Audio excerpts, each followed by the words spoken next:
आज मैं आपको बिल्कुल ऑथेंटिक पसंदों की रेसिपी देने वाली हूँ। कुछ लोगों को शायद पसंदों का नहीं पता, तो बेसिकली ये गोश्त के पार्चे होते हैं। बारीक बारीक लेयर्स होती हैं जिनको और ज़्यादा बारीक और टेंडर करके पकाया जाता है, और ये इतने मज़े के क्रीमी और मुंह में घुलने वाले बनते हैं कि क्या ही बात है।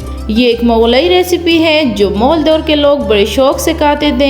आज वही रेसिपी उन्हीं मसालों में आपसे शेयर करूंगी, तो रेसिपी को कंप्लीट देखें। अल्लाहुम्मा सल्ली अला सय्यिदिना मुहम्मदिन व अला आलिहि वसल्लम। अस्सलाम वालेकुम एवरीवन, कैसे हैं आप सब।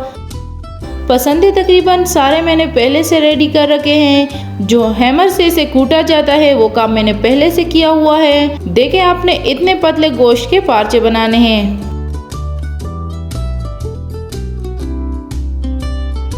गोश्त के पार्चे आपने किस तरह से बनाने हैं, इसके लिए मैंने 2 पीसेस छोड़े हुए हैं। गोश्त का साइज इतना होना चाहिए। अगर मोटा पीस है तो इसे बीच से काट के 2 हिस्से कर लें, क्योंकि मोटे पीसेस से पसंदे ठीक तरह से नहीं बनते। जितना मोटे पीसेस होंगे उतने ही इसको कूटने में मुश्किल होती है। ये मीट हैमर है, इसे गोश्त को पतला और बारीक कूटना है। 1 से 2 मिनट में एक पीस रेडी हो जाता है। देखिए, इस तरह से बारीक कूटना है। पसंदे सारे मैंने पहले से रेडी कर रखे थे। इसको बनाने में मुश्किल काम पसंदों को कूटना है, बाकी इसका पकाना बहुत इजी है। कढ़ाई में सारे पसंदे फैला के रख दें। इसमें नमक डालेंगे 2 टीस्पून, कुटी लाल मिर्च 2 टीस्पून, अदरक पाउडर 1 टीस्पून, कश्मीरी लाल मिर्च 1 टीस्पून, लहसुन का पेस्ट 2 टेबलस्पून, कुटा धनिया 2 टीस्पून, और इसमें पानी डालेंगे 3 कप। अभी मैंने इसे चूल्हे पे नहीं रखा। सारी चीज़ों की मेजरमेंट करने के बाद इसे चूल्हे पे रख दें। इसको अच्छी तरह से मिक्स कर लें और बॉयल आने तक वेट करें।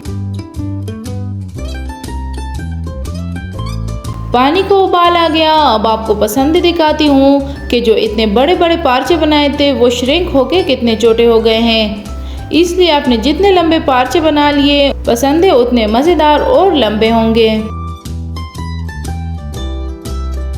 कुछ पसंदे इसमें जुड़ जाते हैं, तो आपने ख्याल रखना है कि सारे पसंदे एक दूसरे से अलग कर लें, ताकि हर एक को मसाला लग जाए। उसके बाद कवर करके 40 मिनट तक दरमियानी आंच पे पकाना है।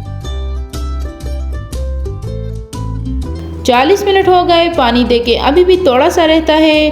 गोश्त चेक कर लें, अगर तो गल चुका है फिर हाई फ्लेम पे पानी खुश्क कर लें। इसको मैं कोयले की धुनी दूंगी, तो मैंने एक टुकड़ा कोयला आग पे रखा हुआ है ताकि वो अच्छी तरह से गर्म हो जाए। पानी देके बिल्कुल खुश्क हो गया। अब इसमें ऑयल डालेंगे 1.5 कप और सिरका डालेंगे 1/2 कप। सिरका आपने इतना ही डालना है, क्योंकि पसंदों में असल टेस्ट इसी से ही आएगा। अब 2 से 3 मिनट तक इसे ऑयल में फ्राई कर लें। क्रीमी टेस्ट लाने के लिए मैं इसमें क्रीम ऐड करूंगी 1/2 कप। 4 से 5 मिनट तक इसे मज़ीद पकाना है, ताकि इसमें जो ऑयल है वो अच्छी तरह से निकल आए।